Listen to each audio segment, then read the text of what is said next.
Maintenant, je vais vous expliquer l'onglet PHEV et Info.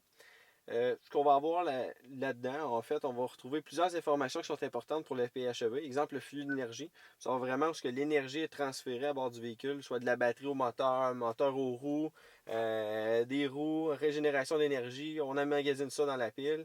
Donc vraiment, vous allez avoir un schéma complet du véhicule qui va vous aider à voir où ce que l'énergie est transférée. Par la suite, surveillance d'énergie. C'est vraiment un diagramme pour vous montrer d'où provient l'énergie, où est accumulée, est-ce qu'on en dépense trop, etc. Donc vraiment des onglets qui vont être très appréciés pour pouvoir voir nos flux d'énergie. Ensuite de ça, trajet. Donc, combien je me trouve au niveau de ma consommation. Est-ce que ma consommation était majoritairement à l'essence ou majoritairement électrique? Donc, on va pouvoir voir ces informations-là. Par la suite, on va avoir des historiques de trajet. Donc, savoir combien on dépense en kilowattheure, est-ce qu'on les consommations litres au 100 km, litres au 100 km, pardon, et vous allez avoir plusieurs informations là, à ce niveau-là. Simplement naviguer aux différents menus. Mais ce qui est apprécié, c'est d'avoir le mode alimentation depuis qu'on a allumé le véhicule, où on l'éteint. Sinon, l'avoir à toutes les 5 minutes aussi pour savoir ce qu'on est un petit peu dans nos trajets. Par la suite, vous allez avoir l'historique de consommation de carburant, vraiment le litre au 100 km. Ensuite de ça, minuterie de charge, contrôle de climatisation à distance et quantité de charge. Je vous dirais que ça va être plus facile à utiliser vraiment au niveau de l'application Mitsubishi PHEV qui va pouvoir vous aider vraiment à utiliser parfaitement votre véhicule, soit en mettant des temps de charge, des minuteurs à ce niveau-là, au niveau des climatisations pour préchauffer votre véhicule ou le climatiser à distance, puis vraiment voir combien vous avez de pourcentage de charge à bord de votre véhicule. Maintenant, passons à la section Info de PHEV et Info. Vous allez avoir des informations supplémentaires. Exemple, la climatisation. Vous allez pouvoir voir vraiment la climatisation de zones ou vraiment en temps réel. Savoir si vous avez aussi une recirculation de l'air, vraiment de l'air qui vient de l'extérieur. Un petit peu comment le système va travailler pour avoir une synchronisation ou vraiment un contrôle différent des zones. Par la suite, vous allez avoir des informations sur les différents entretiens. Donc, plusieurs entretiens, l'huile à moteur, les freins, la permutation des pneus. Donc, vous allez avoir ces informations-là qui vont se retrouver dans la section entretien. Sinon, aide et informations sur la version, pas nécessaire d'utiliser ces onglets-là. Alors maintenant, je vais vous expliquer comment programmer le véhicule ainsi que votre appareil mobile avec l'application Mitsubishi PHEV. Donc, premièrement, vous allez avoir besoin d'un téléphone compatible, soit iPhone ou Android, avec l'application Mitsubishi PHEV préalablement installée. Donc, vous allez avoir besoin de votre téléphone, vous allez avoir besoin d'une clé de votre véhicule et vous allez avoir besoin aussi du carton SSID.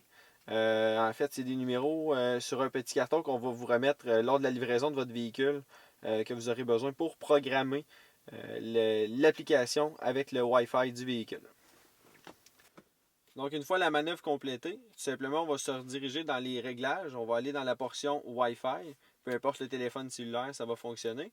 On va se diriger vers le code Wi-Fi qui est indiqué sur votre carton SSID. Donc, on va aller sur Remote 64 qui est ici. On me demande un mot de passe que je vais inscrire. Une fois que le mot de passe est tapé, tout simplement, on va cliquer sur Se connecter au niveau de l'appareil. Le réseau étant reconnu, on va pouvoir se diriger maintenant au niveau de l'application Mitsubishi Motors qui est ici. On fait OK. On va tenter de faire une connexion véhicule. Donc, enregistrement, code numéro de série du véhicule est terminé. Donc, ça veut dire que notre connexion est établie avec notre véhicule. Donc, voici l'application une fois configurée. Ce que ça peut avoir l'air. Donc, on voit ici un beau diagramme de votre Outlander PHEV. On voit ici, avec la couleur et le noir et blanc, le fait que votre véhicule est environ à 75% de charge. Ce qu'on va pouvoir faire avec l'application, soit programmer des minuteries avec des récurrences au niveau de la minuterie des temps de charge.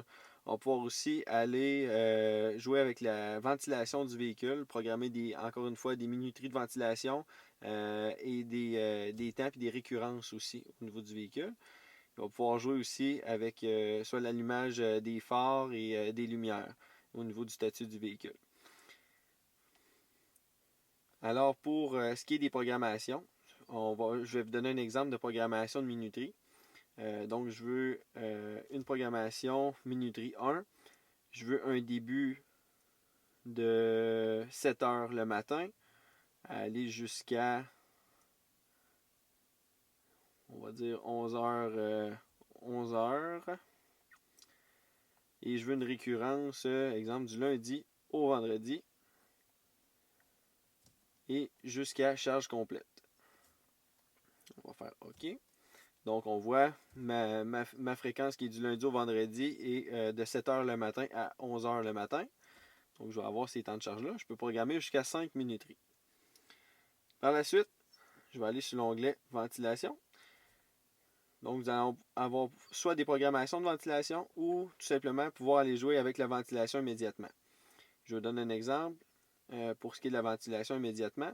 Pour une journée d'hiver, je m'en vais dans 30 minutes. Donc, je veux un chauffage au niveau de l'habitacle pour, dans, exemple, 10 minutes, pour une durée de 20 minutes. Donc, ça nous mène dans 30 minutes et je démarre la climatisation. Sinon, autre exemple qu'on peut faire, on peut faire une programmation. Donc, on sait qu'on démarre à tous les jours pour midi, aller travailler. Donc, je travaille à midi. Donc, je veux avoir une minuterie de ventilation qui part de 11h30 du lundi au vendredi.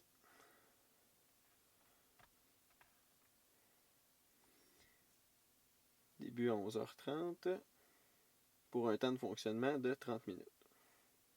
Donc à midi, je vais partir, mon véhicule va être très chaud. Et on fait envoyer au véhicule. Et on voit qu'on peut modifier si on veut avoir du préchauffage ou tout simplement du dégivrage au niveau des vitres. Et sinon, si on tombe en été, on peut avoir aussi une climatisation au niveau de l'habitacle.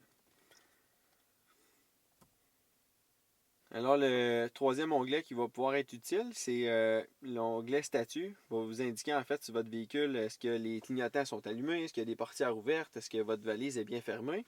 Il va vous permettre aussi de faire une vérification au niveau des lumières et aussi de pouvoir verrouiller et déverrouiller votre véhicule. Pour ce qui est du mode réglage, en fait, on va pouvoir arriver aux paramètres du véhicule que je vous ai expliqué préalablement.